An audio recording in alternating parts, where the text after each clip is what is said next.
चिंता संतान हंतारो पादाम्बुजरेणव प्रियानां तान्निजाचार्यान् प्रणमामि मुहुर्मुहुः यदनुग्रहतो जन्तु सर्वदुःखातिगो भवेत् तमहं सर्वदा वन्दे श्रीमद्वल्लभनन्दनम्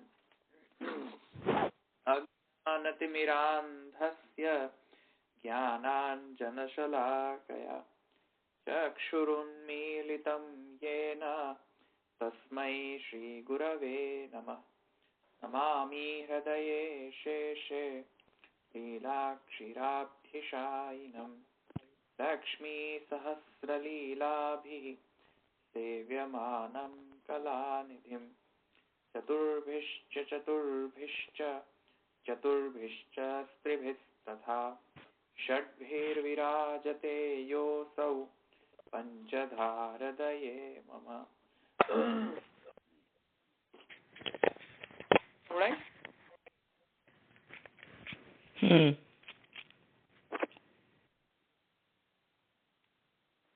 અચ્છા, આજે સામે પણ બહુ જ ઓછા જ છે એટલે વાંધો નથી, આજે સારું રહેશે.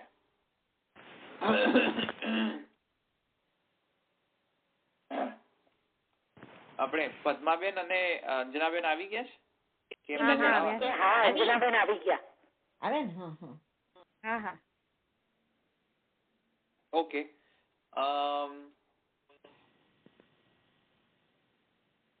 અનિતાબેન આવી ગયા, બીજા બધા આવી ગયા. ઓકે. ચલો આપણે અત્યારે આપણે બાવાએ જે પ્રકટ કરેલું છે શ્રી ગુસાઈજી કૃત ગ્રંથ, એમાં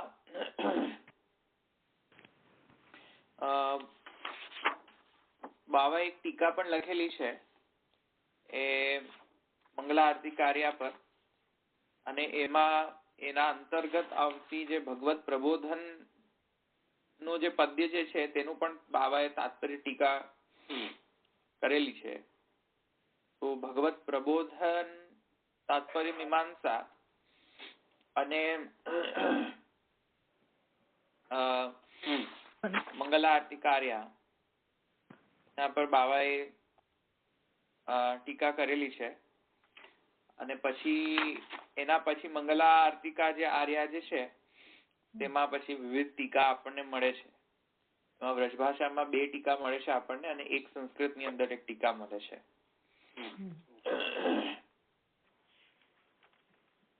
તો ગોકુલનાથજી ની ટીકા છે વ્રજભાષામાં, અને શ્રી એક કોઈક બીજા જ અનનોન નામથી છે ટીકા, વ્રજભાષા ટીકા.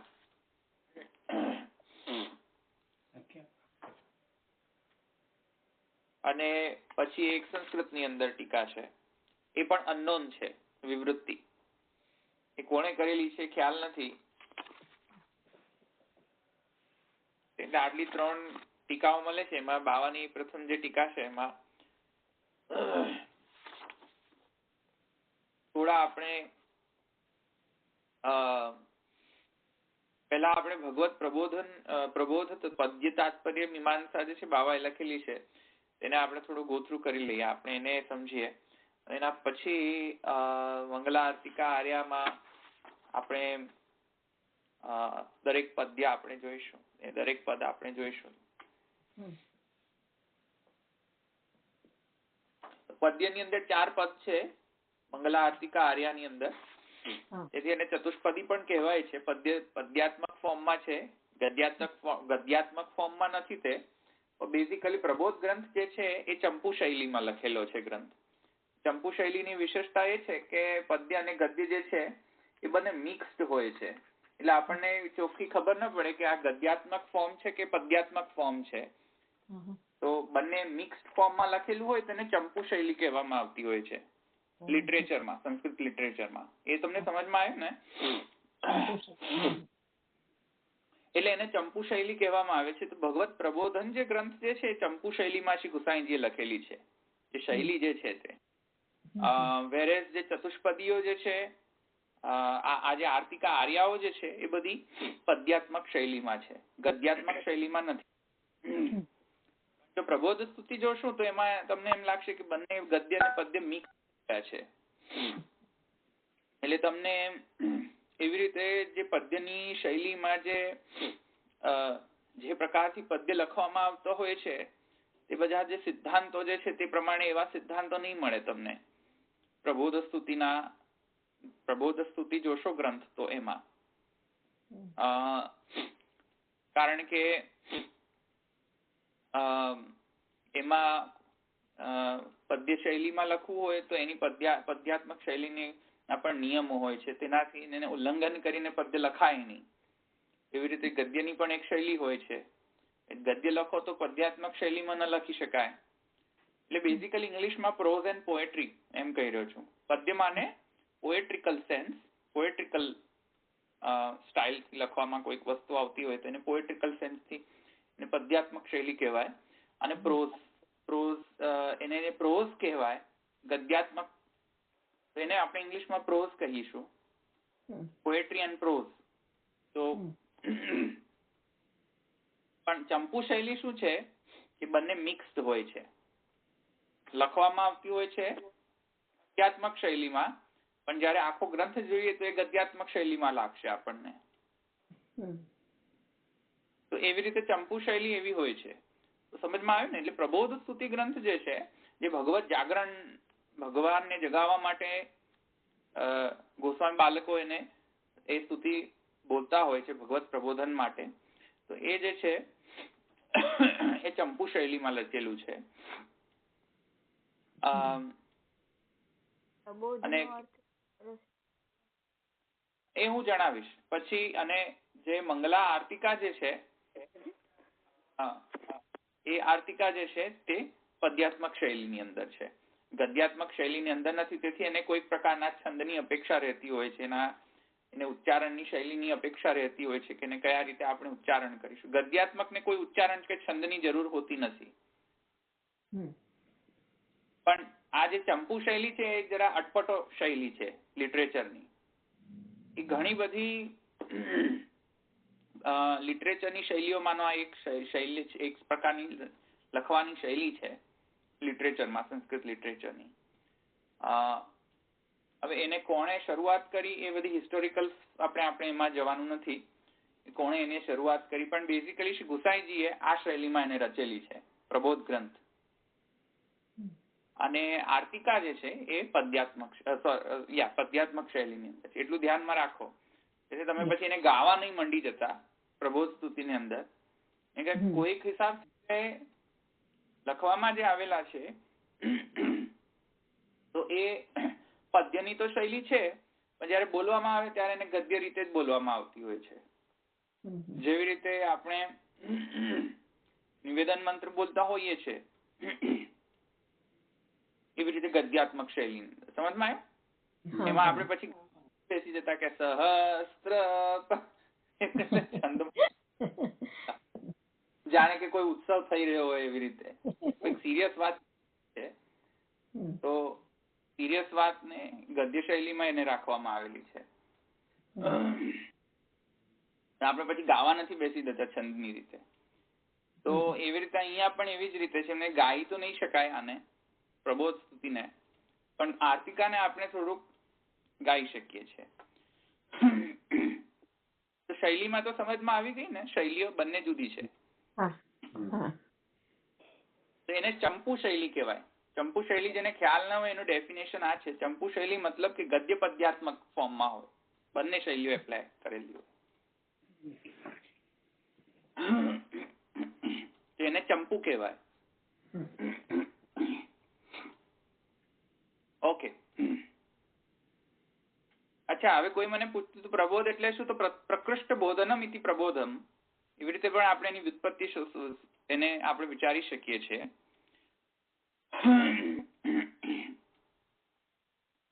તો ભગવાનને કોઈક પ્રકારનો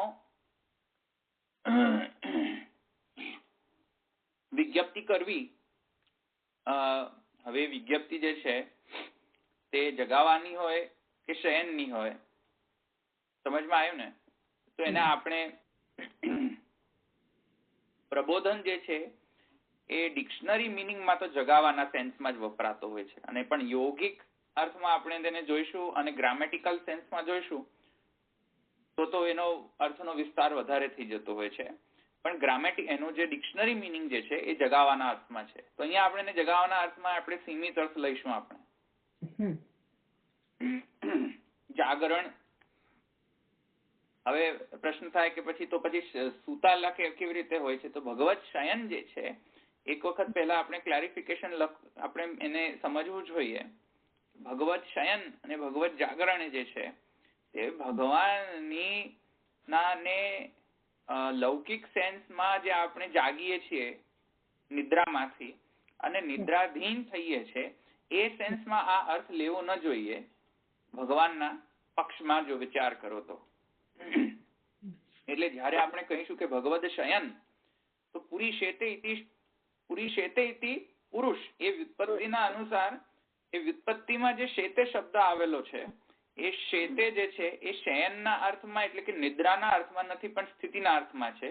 એક્ઝેક્ટલી સેમ જ જે નિરોધો અસ્ય આત્માનુશયનમ સહશક્તિભિઃ. તો આત્માનુશયનમ જે છે, તો શયન પદ જે છે ત્યાં પણ શ્રી મહાપ્રભુજી ત્યાં ક્લેરિફિકેશન આપેલી છે. શયન જે છે શબ્દ એ નિદ્રાના અર્થમાં નથી, પણ સ્થિતિના અર્થમાં છે. એટલે ભગવાન જે છે લીલા તયા કરતા હશે ત્યારે એને આપણે જાગરણ કહીશું. અને ભગવાન જે છે એકમેવા દ્વિતીયમ, તો એ રીતે અદ્વિતીયતા બતાવશે તો એને આપણે શું કહીશું? શયન કહીશું. સમજાયું ને? એ રીતે આપણે અર્થ સમજીએ તો પણ સમજાશે આપણને. અને સ્થિતિના અર્થ ઘણા બધા થતા હોય છે. નિરોધ એ પણ એક સ્થિતિ જ અર્થ છે કે ભગવાનનું ભક્તોના મધ્યમાં સ્થિત થવું, પોતાની શક્તિઓ સાથેની સ્થિતિ કરવી ભૂતલ પર. તો એ પણ શયનનો.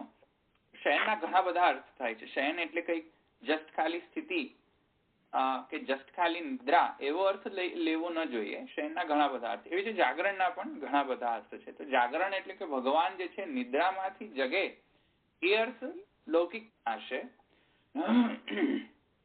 નિદ્રામાંથી જાગવું લોક વ્યવહારની વાત છે. જયારે ભગવાનના પક્ષમાં આપણે વિચાર કરીશું તો એમાં નિદ્રામાંથી જાગરણ એ પક્ષ ભગવાનના પક્ષમાં એપ્લાય ન કરવો જોઈએ. એ સુવ્યવસ્થિત થઈ શકાય. કેમ કે ભગવત પક્ષની અંદર શું થશે કે પ્રબોધન જે છે એ આપણે આ અર્થમાં આપણે લઈ શકીએ કે જે એકમેવ અદ્વિતીયમ જે છે એ એકોહમ બહુશ્યામ પ્રજાએ ઇતિ, એ જે સઈક્ષામ ચક્રે જે સો કામયત સઈક્ષામ ચક્રે રસો વૈ સહ યદ્વૈતત સુકૃતમ રસો વૈ સહ એકોહમ બહુશ્યામ ઇતિ પ્રજાએ, જે છે તે પ્રકારની જે ઈચ્છા જે છે, માને કે ઈચ્છા જે છે, ઈક્ષણમ જે છે, ઈક્ષણમ યસ્ય, તો એ પ્રકારની જે ઈચ્છા જે છે ભગવાનની, તેને આપણે ગણીશું ભગવાનના જાગવાની પ્રોસેસને. નિદ્રામાંથી બહાર આવવું એ પ્રોસેસ નહીં ગણીએ આપણે. કેમ કે જો આપણે એમ માનીશું કે ભગવાન જે છે તો નિદ્રાધીન છે ક્ષીરસાગરમાં, ક્ષીરસાગરમાં ભગવાન નિદ્રાધીન હોય તો ભગવાનની નિદ્રા જે છે વેદમાં એને ભગવાનની નિદ્રા જે છે પ્રલય રૂપ ગણી છે. એટલે ઉત્પત્તિના જે છે એ પણ નિદ્રાનો અર્થ તો જે ડિક્શનરી મિનિંગ જે છે એ તો અર્થ લઈ જ નહીં શકાય ત્યાં પણ. સમજમાં આવ્યું ને? નિદ્રા જે છે, શયન પણ નિદ્રાધીન થઈ જવું એ શયનનો અર્થ નહીં લઈ શકાય આપણે. જે ઘણા ખરા લોકો આપણે માનતા હોઈએ છીએ ભગવાન શયન કરી ગયા. હવે શયન કરી ગયા એનો મતલબ છે કે જે લીલા અત્યારે દિવા લીલા ચાલતી હતી તે હવે રાત્રિ લીલામાં પરિણમિત થઈ ગઈ. લીલા તો કન્ટિન્યુઅસલી ચાલતી હોય છે. એમાં આપણે શયન કરી ગયા, તેથી હવે ભગવાન જે છે એ નિદ્રાધીન થઈ ગયા. એમને ખબર જ નથી કે બહાર શું ચાલી રહ્યું છે અને અંદર શું ચાલી રહ્યું છે. તો બધું બંધ થઈ જાય છે. આમસ અવસ્થામાં પડેલા છે. એવી રીતે તો ભગવાનના પક્ષમાં તો સમજી ન શકાય ને. કેમ કે બેઝિકલી ગીતામાં પણ કહેલું છે કે એમ પેલા ઘોડે બેચ કે સોના એ તો તામસ અવસ્થા છે નિદ્રાની. એવા થોડી ભગવાન છે કે ઘોડે બેચ કે સો ગયે ભગવાન. તો ઘોડે બેચ કે ભગવાન થોડી એવી રીતે તો થોડી સુઈ જાય.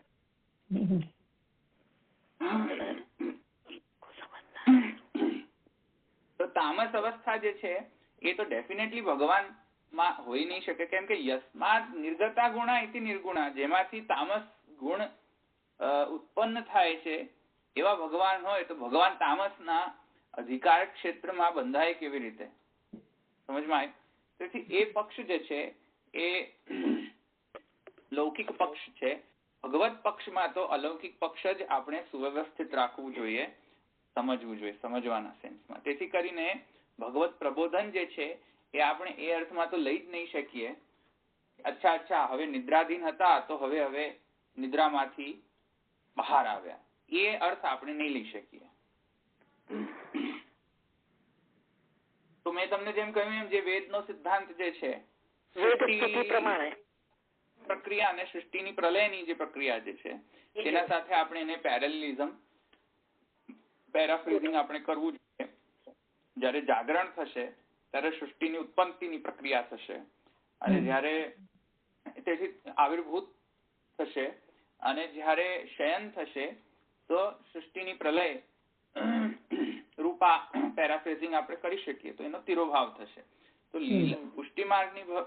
પુષ્ટિ ભક્તિ માર્ગના પરિપ્રેક્ષ્યમાં જો આપણે આ વાત જોશું તો જાગરણ જે છે તે પુષ્ટિ ભક્તો જે છે ભગવદ લીલા નો આવિર્ભાવ પુષ્ટિ ભક્તો સાથે થાય તો એ આપણું ભગવાનનો જાગરણ થઈ ગયો, પ્રબોધન થઈ ગયો.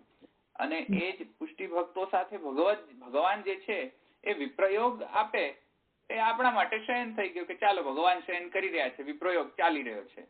જયારે સંયોગ થાય આપણે એને પ્રબોધ ગણીશું અને વિપ્રયોગ ગણીશું. સમજમાં આવ્યું? ભગવત સંયોગ ને આપણે જાગરણ કહીશું, ભગવત વિયોગ ને આપણે શયન કહીશું.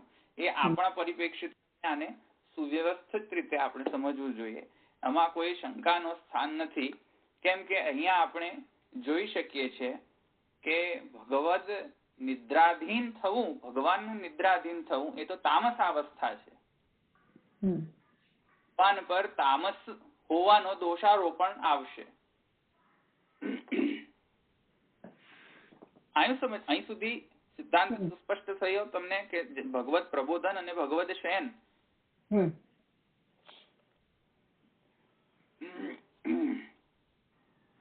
હવે અહીંયા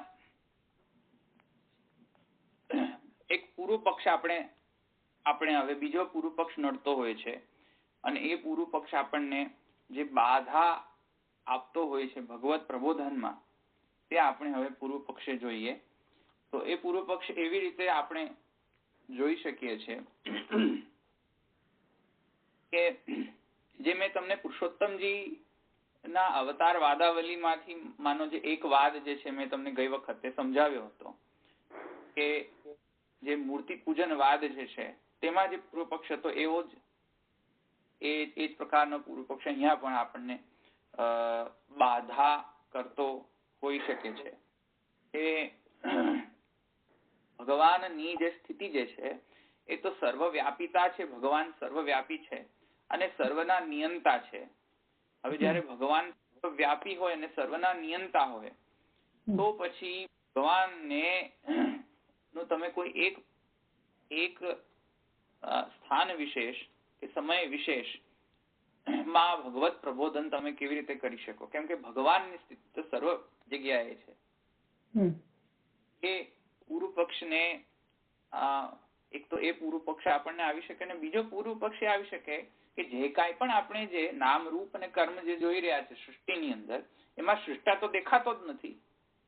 જે મેં તમને નલકુબેરની સ્તુતિમાં પણ આવ્યો હતો એ સિદ્ધાંત કે માયાના આવરણમાં જ આ બધું ચાલી રહ્યું છે. તેથી ભગવાન છે એવું તો આપણને ખ્યાલ જ નથી આવતો, કેમ કે જે કાંઈ પણ જે છે એ માયાના આવરણમાં જ બધું થઈ રહ્યું છે. તો ભગવાન સૃષ્ટિની અંદર ભગવાન ઉપસ્થિત છે, વિદ્યમાન છે, એ તો જણાતો જ નથી. રીતે સર્વ નામ રૂપ કર્મમાં અને ઇવન મૂર્તિમાં જે ભગવત મૂર્તિને આપણે પ્રબોધન થી જગાવવા છીએ એ મૂર્તિ પણ સદંશ છે ભગવાનનો. જયારે ભગવાન મૂર્તિ જે છે જડ છે એવી ભાવના હોય તો પછી ત્યાં એ જડ મૂર્તિની અંદર અચાનક જ ભગવત પ્રબોધનથી ભગવત્તા કેવી રીતે પ્રકટ થઈ જતી હોય છે એ પૂર્વ પક્ષ પણ બીજો નડતો હોય છે આપણને, એ બાધા આપણને કરતો હોય છે. સમજમાં આવ્યું? કેમ કે એ તો લેપટોપમાં પણ હોઈ શકે છે, કેમ કે ભગવાન તો લેપટોપમાં પણ અનુસ્યુત છે. યસ્ય આત્મા શરીરમ યસ્ય પૃથ્વી શરીરમ, તો બધા એની અંદર એ તો નિહિત છે. તો સૂર્યમાં પણ નિહિત છે, સૂર્યમંડલ અંતરવર્તી નારાયણ. એવી જ રીતે લેપટોપમાં પણ અનુપ્રવિશ્ય સત્યમ ચ અનંતમ અભવત સત્યમ અભવત એમ શ્રુતિ કહી રહી છે. તો તેને તો બધાએ નામ રૂપ કર્મમાં પ્રવેશ કરેલો છે. જ્યારે જે બ્રહ્મ બધા અને જે પરમાત્મા બધાએ નામ રૂપ કર્મમાં પ્રવેશ કરેલો હોય જેણે, તેવી રીતે કોઈ મૂર્તિ વિશેષમાં જ ભગવાન માનવા એ શું બ્રહ્મવાદનો ઉલ્લંઘન ના થયો? એ પૂર્વ પક્ષ છે. સમજમાં આવ્યું? તો પૂર્વ પક્ષ સમજમાં આવે ને કે જગાવું કોઈક મૂર્તિને જગાવું અને કોઈક મૂર્તિને શયન કરાવું, એમાં આ બધી બાધાઓ આવતી હોય છે. પૂર્વ પક્ષો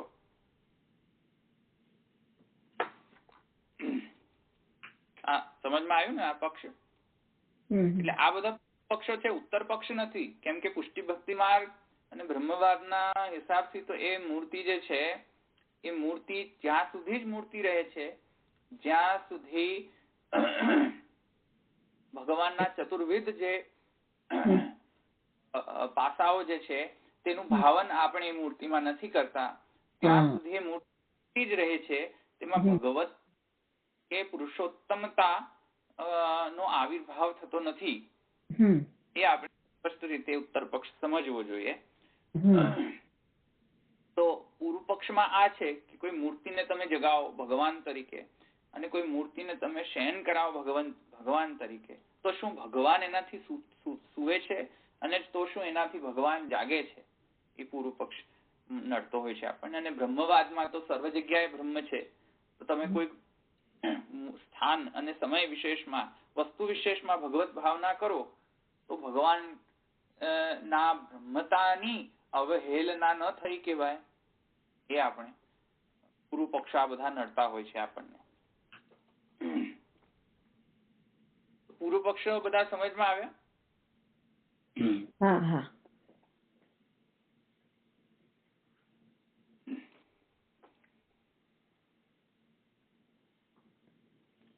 તો એમાં એ ભગવત પ્રબોધ પદ્ય તાત્પર્ય મીમાંસાની અંદર બાવા એને ક્લેરિફિકેશન એને આ બધી વાતોનો ક્લેરિફિકેશન ત્યાં આ બધા પૂર્વ પક્ષોનો ઉત્તર પક્ષ આનાથી આપણને મળવો જોઈએ, મળશે. એ આપણે એને જોઈએ. તો કહી રહ્યા છે, શું કહી રહ્યા છે?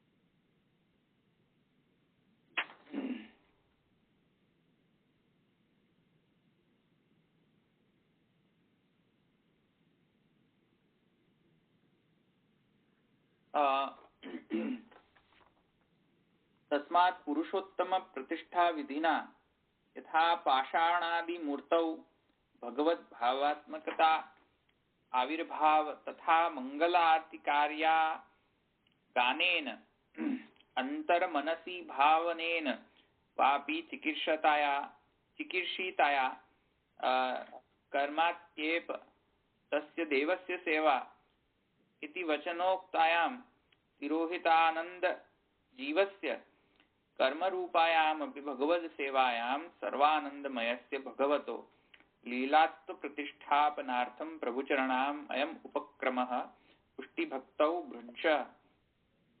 વૃષમ ઉપકારક એવ ઇતિ ન તત્ર શંકા લેશોપી. મધ્યે ભગવત બોધન પદ્ય તાત્પર્યમ મીમાંસા.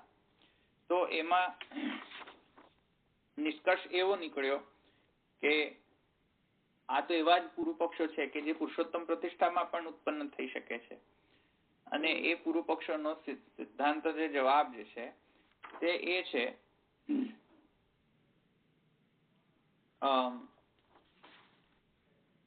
કે ભાગવતની અંદર એ પૂર્વ પક્ષોનો સમાધાન આપણને મળતો હોય છે, અને તેમાં ભગવાન જે છે એ સર્વવ્યાપી છે. ભગવાનની સર્વવ્યાપિતાને ડિનાય કર્યા વગર, એને રેફ્યુટ કર્યા વગર પણ ભગવાનની જે ઉદ્ધારકતાનું જે સામર્થ્ય જે છે એ જો કે સર્વનામ રૂપ કર્મમાં નથી હોતો, એ તિરોભૂત રહે છે. ઉદ્ધારકતા ભગવાનનું જે સામર્થ્ય જે વિશેષ સામર્થ્ય કે જે નામ રૂપ કર્માત્મના જે સૃષ્ટિ પ્રકટ થઈ, તે સૃષ્ટિની અંદર જ આપણે એટલા બધા ઇન્વોલ્વ ન થઈ જઈએ કે જે સૃષ્ટિનો ઉત્પન્ન કરતા છે તેને જ ભૂલી જઈએ. તેનામાંથી ઉદ્ધારણ કરવાનું જે સામર્થ્ય જે છે એ સામર્થ્ય દરેક નામ રૂપ કર્મમાં ભગવાને મૂકેલો નથી. એ સામર્થ્ય એ તો એ નામ રૂપ અને કર્મનો સંસ્કરણ થાય વેદના દ્વારા, તો જ તેમાં બ્રહ્માત્મકતા કે પુરુષોત્તમતા પ્રકટ થતી હોય છે. હવે એમાં પણ વેદ દ્વારા એમાં પણ આપણે જો સમજીશું તો પછી એમાં એક એવો દોષ લાગશે કે અચ્છા, તેથી કરીને વેદમાં જે કહેલું છે મંત્ર, એ મંત્ર બોલી દો, તેથી કરીને પુરુષોત્તમ પ્રતિષ્ઠા થઈ જશે. તો પછી શું પૂર્વ પક્ષ નડશે કે તેથી કરીને પુરુષોત્તમ જે છે તો મંત્રાધીન છે. તો એવો કેવો પુરુષોત્તમ કે જે મંત્ર બોલે તો જ આવે, નહીં તો આવે જ નહીં. તો પાછું ઈશ્વરતા એની ખંડિત થઈ ગઈ. તો તેથી કરીને આપણે એમ સમજવું જોઈએ કે તેથી કરીને ભક્તૈકલભ્ય છે, એટલે કે જે પુરુષોત્તમ જે છે એ તો ભક્તૈકલભ્ય છે. ભક્તિથી જ એકમાત્ર પુરુષોત્તમ બંધાય છે. અધરવાઇઝ તો પુરુષોત્તમ મંત્ર, ઉપાસના, કર્મ, જ્ઞાન ક્યાંયથી પણ બંધાતા નથી. એ શુદ્ધ નિર્ગુણ સ્નેહથી જ બંધાય છે. તેથી કરીને નિષ્કર્ષમાં એ કહેવામાં આવ્યું કે કેમ કે બેઝિકલી ભગવાને ગીતામાં પણ આજ્ઞા કરી છે કે નાહમ વેદૈ ન તપસા ન ધન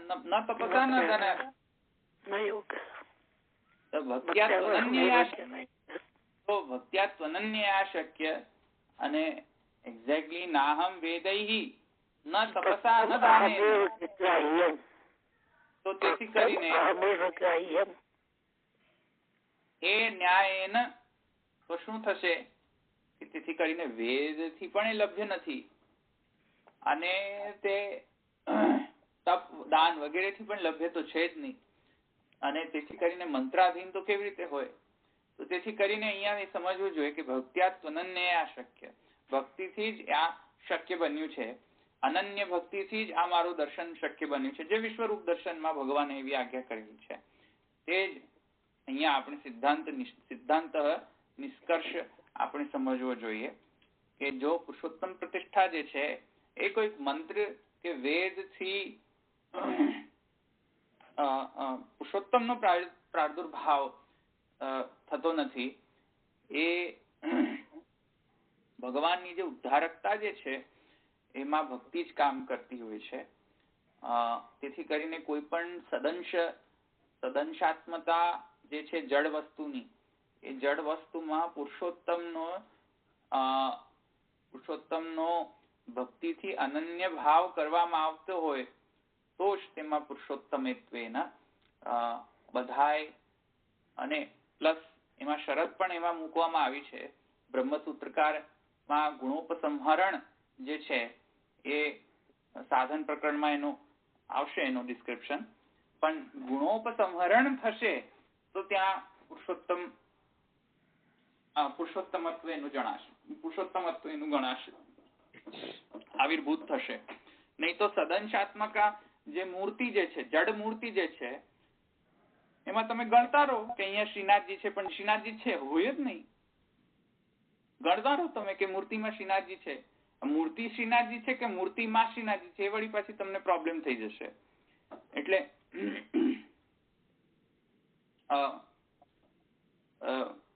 સેવાયામ વા કથાયામ વા યસ્યાશક્તિ દ્રઢા ભવેત.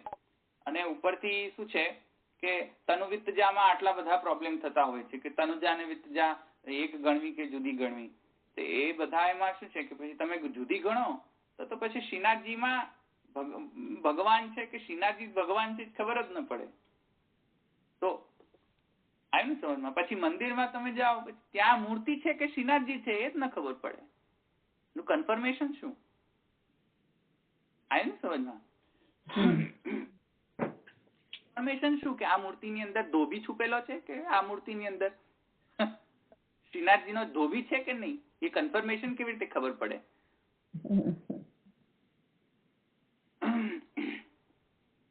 સમજમાં આવ્યું? ધોબીની વાર્તા યાદ આવે છે ને?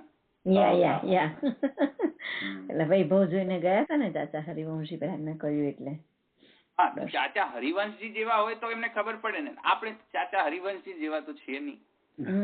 તો જે કરી દે કે આહા કેટલા સુંદર શૃંગાર, ચાલો નમન કરો, શ્રીનાથજી છે સાક્ષાત પૂર્ણ પુરુષોત્તમ. પણ ખબર કેવી રીતે પડે કે શ્રીનાથજી સાક્ષાત પુરુષોત્તમ છે કે નહીં? ત્યાં મંદિરમાં જેની મૂર્તિ સ્થાપન થઈ છે એ મૂર્તિમાં કયો ભાવ સ્થાપન થયો છે અને શું કરીને એમની મૂર્તિ બનાવવામાં આવી છે, કયા ઉદ્દેશ્યથી એમની મૂર્તિ પ્રતિષ્ઠાપિત કરી છે, કોને ખબર? હવે એમાં ધોબી છુપી ગયો હોય તો કોને ખબર? સ્થાપન કર્યું હોય ઉપાડી બીજે લઈ જાય, આ લોકોનું શું ભરોસો? તો હવે ત્યાં ધોબી છે કે ભૂત છે કે શ્રીનાથજી ની અંદર કશું ભરાઈ ગયું છે, કોને ખબર? ખબર કેવી રીતે પડે? અને વેદમાં તો એટલી હદ સુધી નિંદા કરવામાં આવી છે આવા બધા જ્યાં ત્યાં મૂર્તિ પ્રતિષ્ઠાપિત કરીને, કે જે શૂદ્રે મૂર્તિ પ્રતિષ્ઠાપિત કરી હોય વેદમાં, મંત્રોપાસના હતી, હા, તો અને શૂદ્રે પ્રતિષ્ઠાપિત વિષ્ણુ મૂર્તિ બ્રાહ્મણે એની પૂજા કરવી નહીં ને દર્શન કરવા નહીં. આ વર્ણાશ્રમ ધર્મ નો નિયમ હતો. નહીં તો એનો ધર્મ જાય.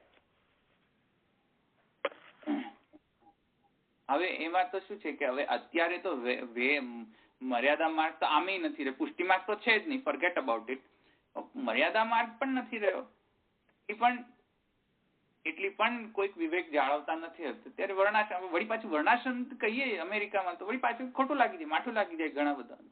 અમને શુદ્ર કહી દીધા તો એ તો અત્યારે તો એનો મતલબ એ છે, બેઝિકલી સિદ્ધાંત એ સમજવાનો છે કે કોઈક મંદિરમાં તમે જાઓ, એમાં ભગવાનના દર્શન કર્યા, હવે ભગવાન જ છે કે ક્યાંક મૂર્તિ જ છે, કને ખબર? ખબર કેવી રીતે પડે? હું કેવી રીતે માનું કે તમે કેવી રીતે માનો કે આ ભગવાન જ છે?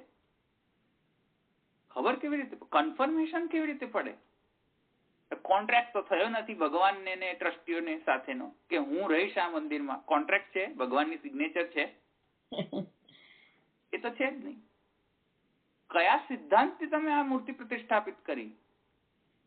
કયો સિદ્ધાંત? વિચ સિદ્ધાંત? ચલો વૈદિક સિદ્ધાંત બતાવો, કયો વૈદિક સિદ્ધાંત પ્રમાણે તમે આ મૂર્તિ પ્રતિષ્ઠા કરી? અચ્છા, પુષ્ટિમાર્ગીય સિદ્ધાંત, ચલો કયા પુષ્ટિમાર્ગીય સિદ્ધાંત પ્રમાણે મૂર્તિ પ્રતિષ્ઠાપિત કરી? અને જો વૈદિક સિદ્ધાંત પ્રમાણે કરી હોય તો સર્વોદ્ધારકતા છે કે ભક્તોદ્ધારક છે? કરો એ સ્વાર્થ પ્રતિષ્ઠા છે કે પરાર્થ પ્રતિષ્ઠા છે? પરાર્થ પ્રતિષ્ઠામાં પાછી જે શૂદ્રે પ્રતિષ્ઠાપિત કર્યું તો શૂદ્ર માટે જ કામ આવે, બ્રાહ્મણ માટે કામ ના આવે. તો તમે કોણ છો? તમે કોને દર્શન નું અલાવ કરશો? શૂદ્રોને જ કરશો કે બ્રાહ્મણને કરશો?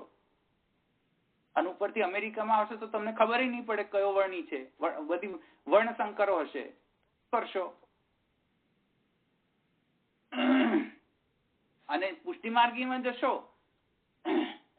તો ભગવાને એમ કહ્યું છે કે નાહમ વેદૈહિ ન તપસા ન દાનેન ભક્ત્યા તો ન્યાય છે, કે ભક્તિ કોનામાં છે? કોણ છે ભક્ત? બતાવો, હવેલીમાં કોણ ભક્ત છે?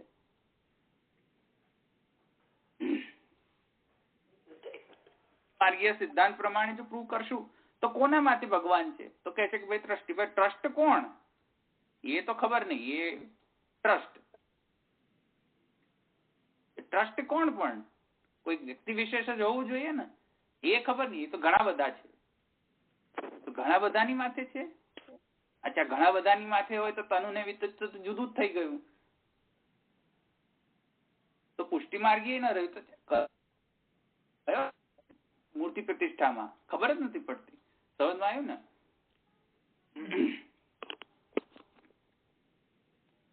કયા સિદ્ધાંતથી તમે પ્રતિષ્ઠા કરી એ જ મને ખબર નથી. એ જ ખબર નથી પડતી.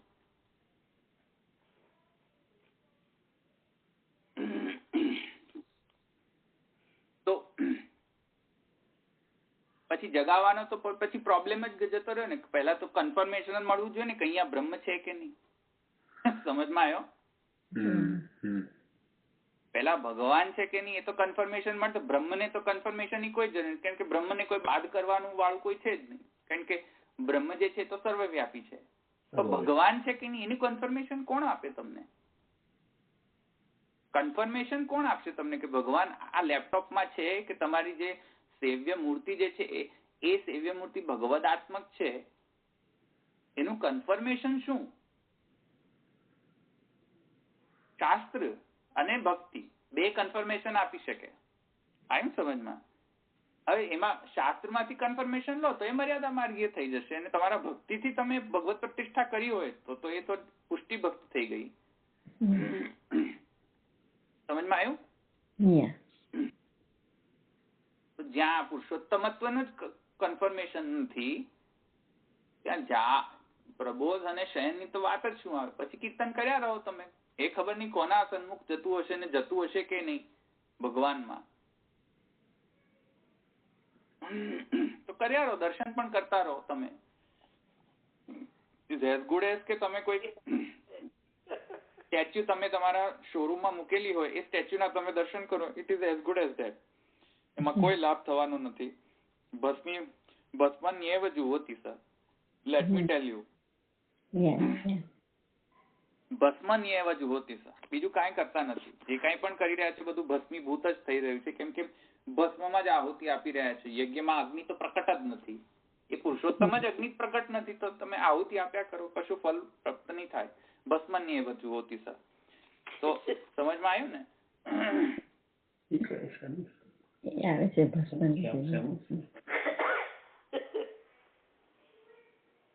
હવે તમે એનો પ્રસાદ પણ લેતા રહો તો પણ ભસ્મન્યેવ જુહોતિ સર. તો એઝ ગુડ એઝ કે હોટલનો તમે લઈને ખાઈ જ લો. મઠડીના ચાટુડાઓ હો બધા તમે લોકો. ચાટુડાઓ હવેલી છે એમાં તમે ઓર્ડર આપી દો, લઈ આવો મઠડી. તો એ પ્રસાદ ભગવત પ્રસાદ પણ નથી. કેમ કે પહેલા તો કન્ફર્મેશન જ નથી કે આ પુરુષોત્તમ છે.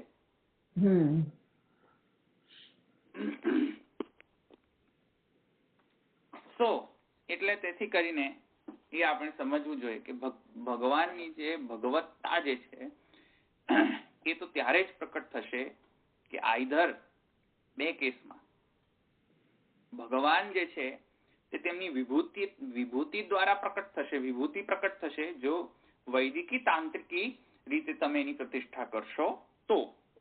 અને એ પણ વિભૂતિ જ પ્રકટ થશે, પુરુષોત્તમ નહીં થાય. હા, એ વાત સમજી લો.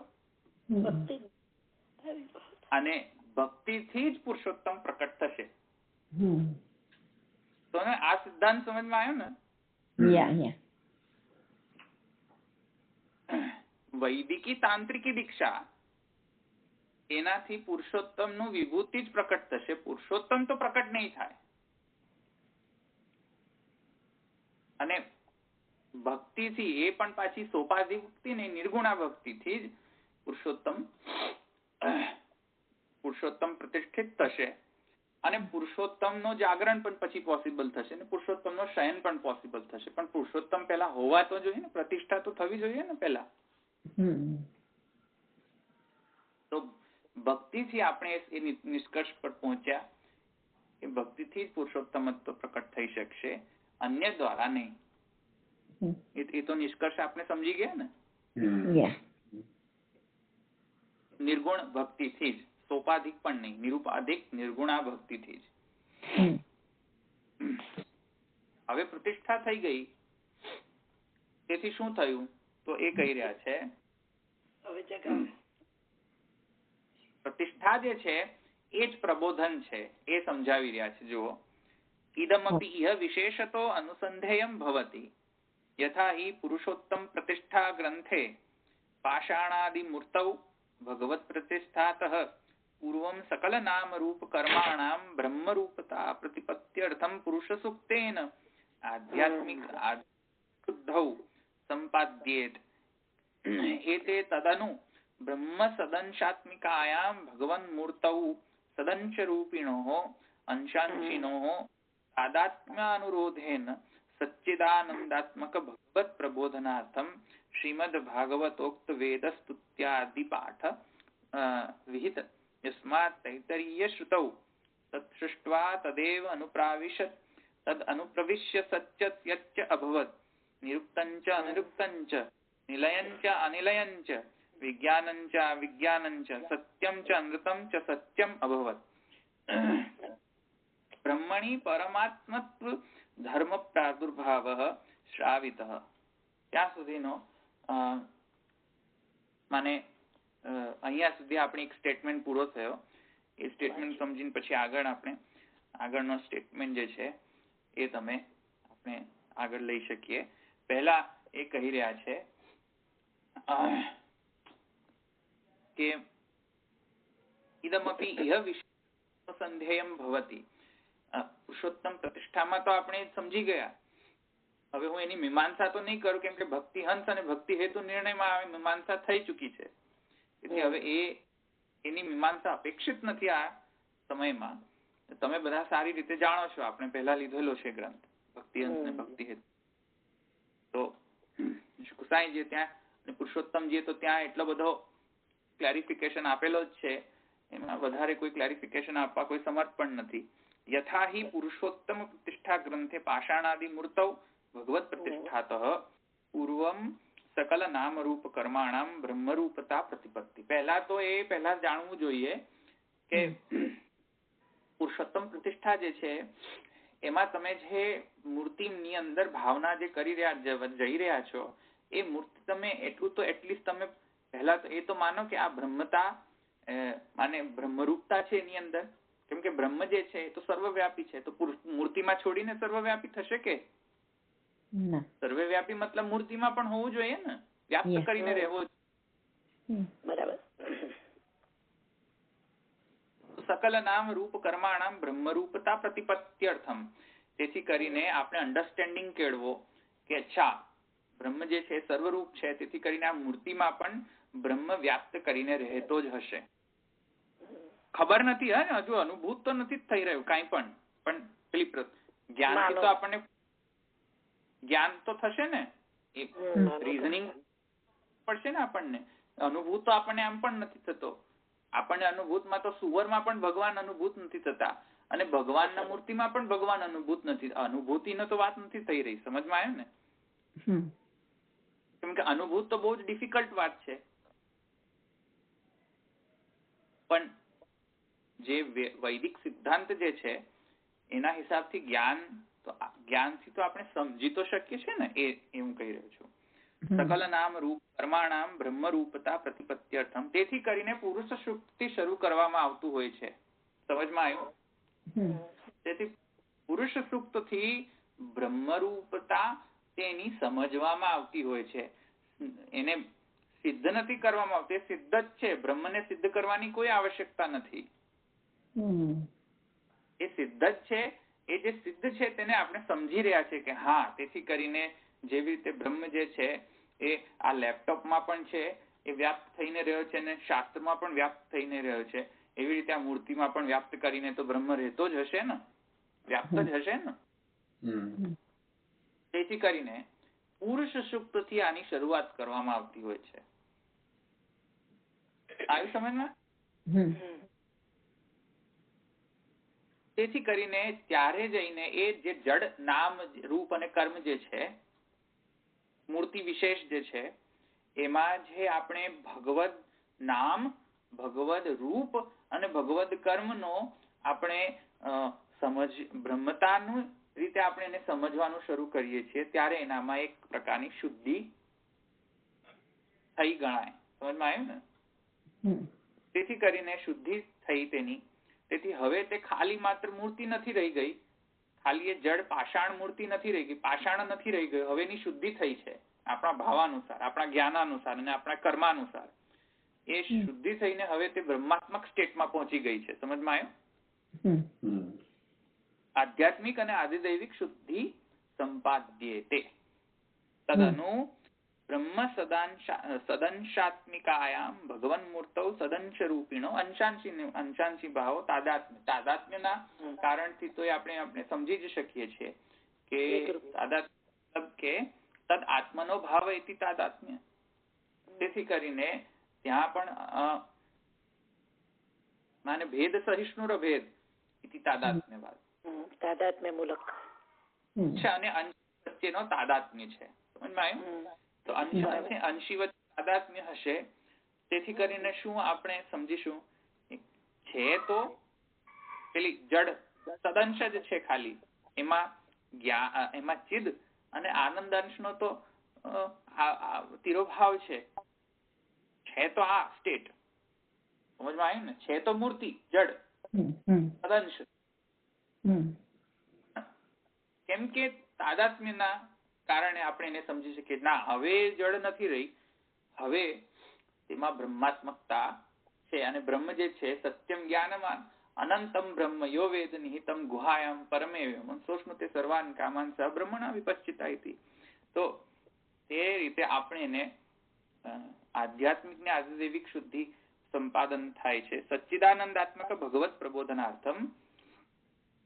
તેથી કરીને બ્રહ્મેતિ એ તો સિદ્ધ થયું. હવે પરમાત્મેતિ. સમજમાં આવ્યું? કે હવે જે મૂર્તિ જે છે એ બ્રહ્મતયા તો બ્રહ્મ, હવે આ મૂર્તિ બ્રહ્માત્મક છે એ તો સમજમાં આવે છે. હવે એ મૂર્તિ જે છે એ જ છે બ્રહ્મ કે જે પરમાત્મા રૂપેણ પણ વેદમાં ડિસ્ક્રિપ્શન આવે છે.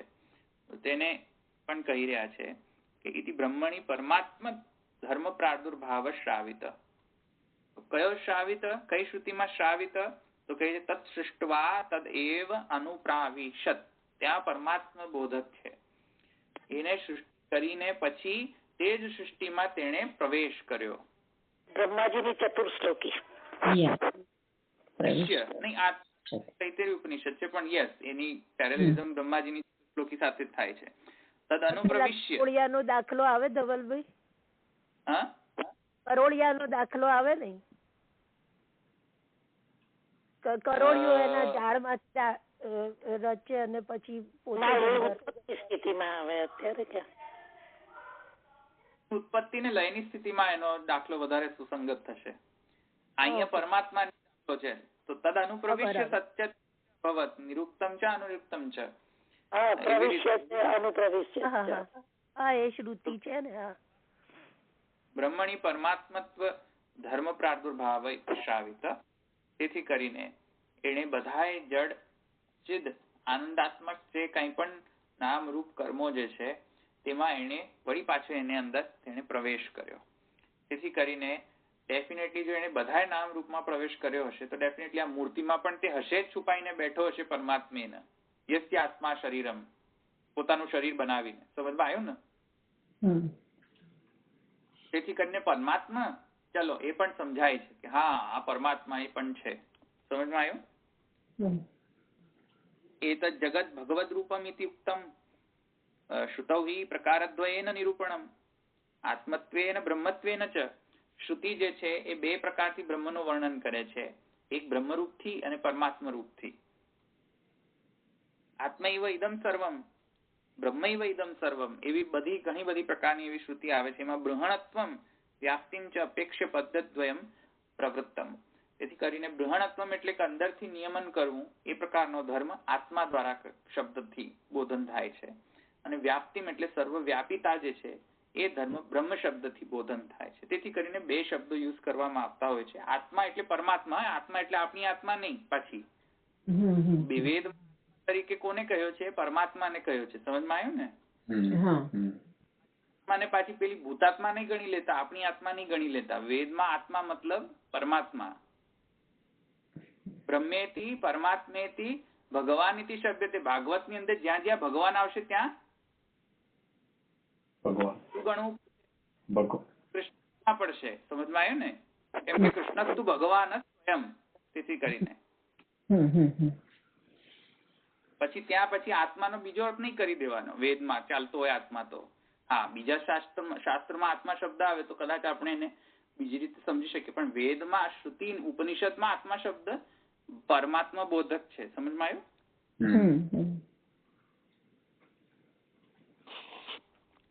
આત્મૈવ ઇદમ સર્વમ બ્રહ્મૈવ ઇદમ સર્વમ ઇતિ બૃહણત્વમ વ્યાપ્તિં ચ અપેક્ષ્ય પદદ્વયમ પ્રવૃત્તમ ઉભયોઃ સ્વરૂપમ આનંદ. જે મેં તમને પહેલા સમજાવ્યું હતું નારાયણની વ્યુત્પત્તિની અંદર પણ, એ નારાયણ અને શ્રી કૃષ્ણ બંને પરમાનંદ અગણિતાનંદાત્મક છે. સમજમાં આવ્યું ને?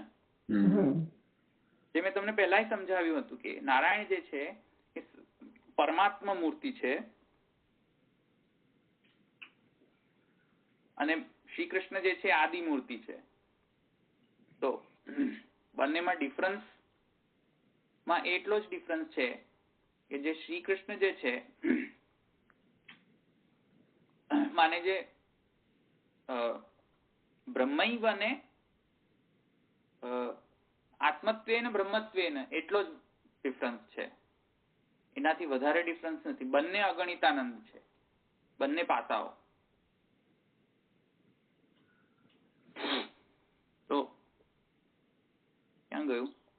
હા, ઉભયો સ્વરૂપમાં આનંદ છે ને, એટલે કહ્યું ને ઉભય સ્વરૂપ આનંદ જ છે, બંને એક જ છે. તથાપી તો પણ સપ્રકાર આત્મા નિષ્પ્રકારમ બ્રહ્મ. કેમ કે સૃષ્ટિ પછી આ બધું લોચો થયો ને, સમજમાં આવ્યું ને? તો સપ્રકાર આત્મા, જયારે સપ્રકાર એનું વર્ણન કરવું હોય તો એને આત્મા તરીકે વર્ણન કરશે, અને નિષ્પ્રકાર વર્ણન કરવું હોય તો એને બ્રહ્મ તરીકે કરશે. સમજમાં આવ્યું? કેમ કે સૃષ્ટિની પહેલાની જે અવસ્થા છે એમાં તો નિષ્પ્રકારતા જ આવશે ને બ્રહ્મની. પણ જયારે સૃષ્ટિ ઉત્પન્ન થશે ત્યારે પેલું જે અનુપ્રવિશ્ય તત્ સૃષ્ટવા તદેવ અનુપ્રાવિશત તદ અનુપ્રવિશ્ય સત્ય ભવત, તેમાં તો સપ્રકારતા આવી ને.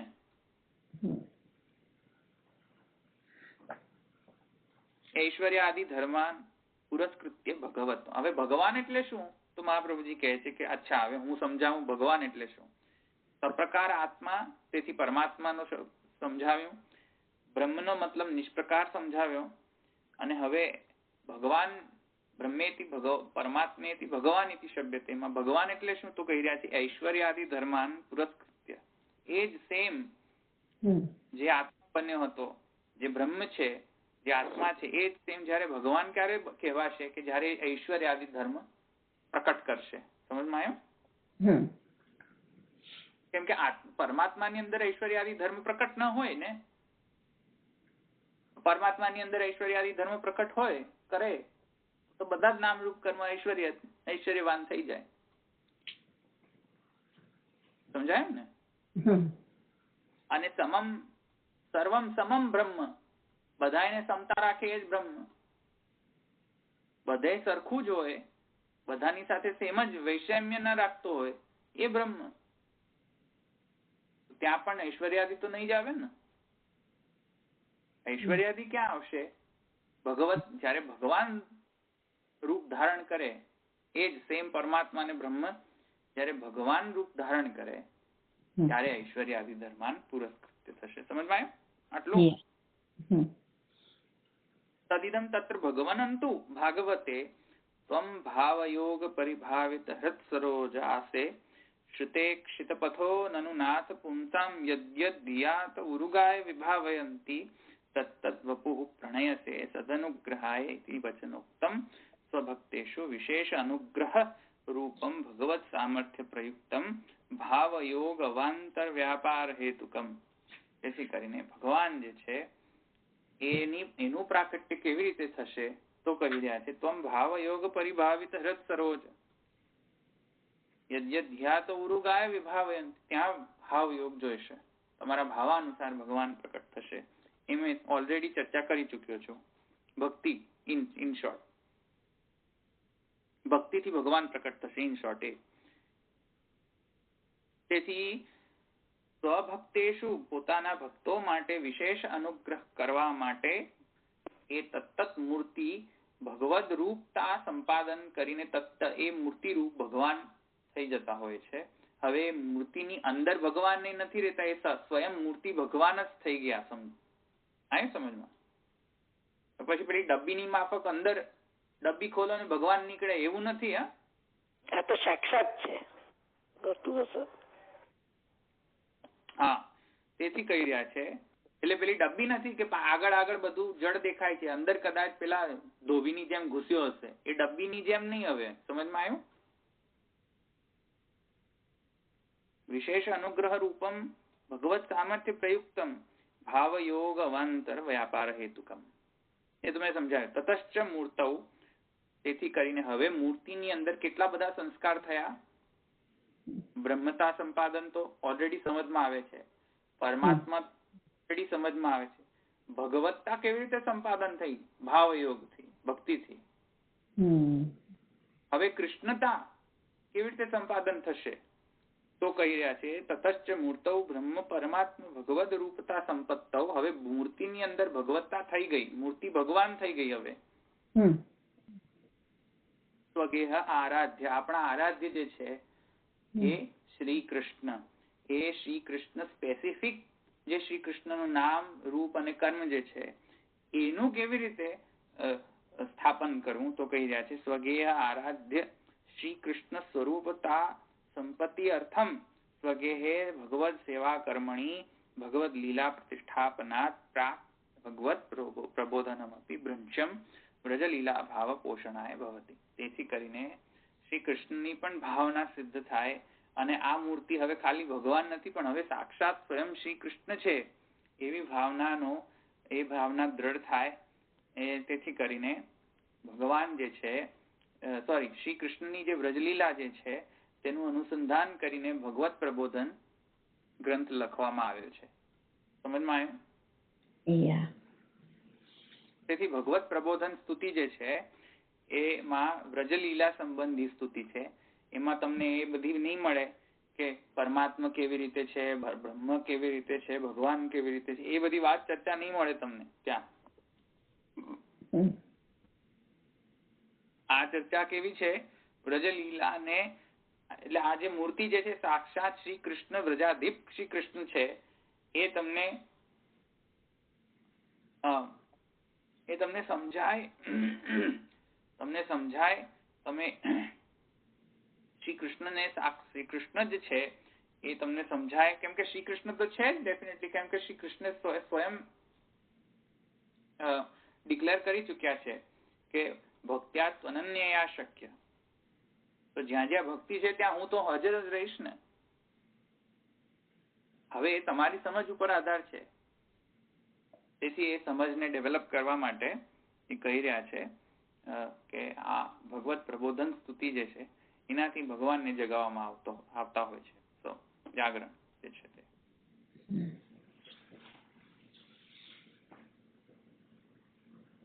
અહીંયા પ્રતિષ્ઠા અને ભગવત પ્રબોધન જે છે એ અહીંયા સુધી મેં તમને ઇન્ટ્રોડક્શન જ આપ્યું છે. હજુ અહીંયા હવે એ તો અંદરનો જે ગ્રંથ જે છે તમે જાતે વાંચી લેજો. પણ મારો અભિપ્રાય એ હતો કે આપણે ઇન્ટ્રોડક્શન આપી દેવું જોઈએ. અંદરનો ગ્રંથ જે છે તમે તમારી જાતે વાંચજો.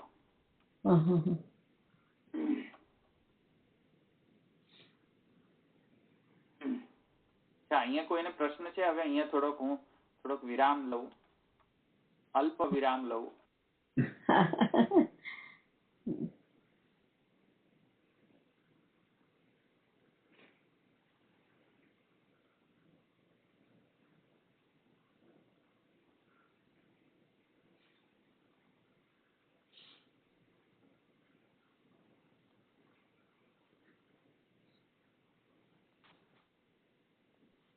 હા, કોઈને છે પ્રશ્ન અહીં સુધી?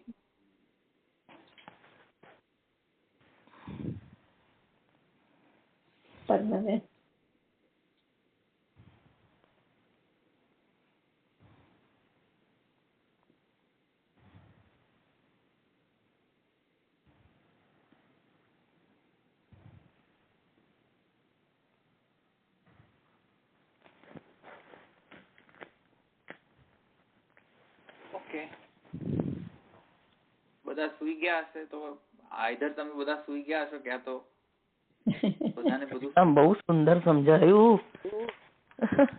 હજુ તો કેટલી વાર વાંચવું પડશે. જાતે વાંચન કર્યું છે ને. આ ગ્રંથ ક્યાં છે? સંસ્કૃતમાં સંગ્રહ છે.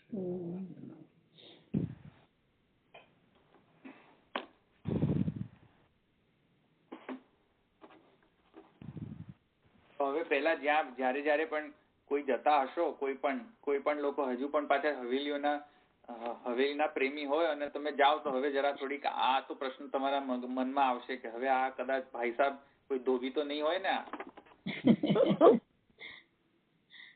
કોઈ જતું એવું લાગતું તો નથી, પછી ખબર નહીં હજુ પણ હશે. પણ જાઓ તો જરા મને યાદ કરીને જરા કન્ફર્મેશન લેજો જરા કે અંદર છે કોણ.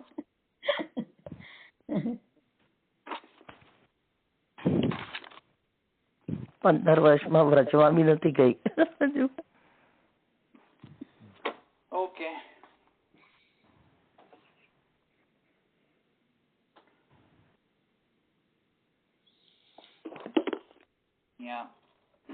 રાખીએ જો કોઈને પ્રશ્ન ના હોય તો. દ્રઢહીન ચરણ કેરો ભરોસો, દ્રઢહીન ચરણ કેરો, શ્રી વલ્લભ નખ ચંદ્ર છટા બિન, તવ સમાજ અંધેરો ભરોસો, દ્રઢહીન ચરણ કે साधन और नहीं या कली में, जासु होय निवेरो, सूर का कहे द्विविधा धरो, बिना मोल को तेरो भरोસો, नहीं चरण के. श्री वल्लभाधीश की, गोसाई दयाल श्याम सुंदर श्री अम्मे महारानी की जय. श्री द्वारिकाधीश सर्वे वैष्णव ने जय श्री कृष्ण. જય શ્રી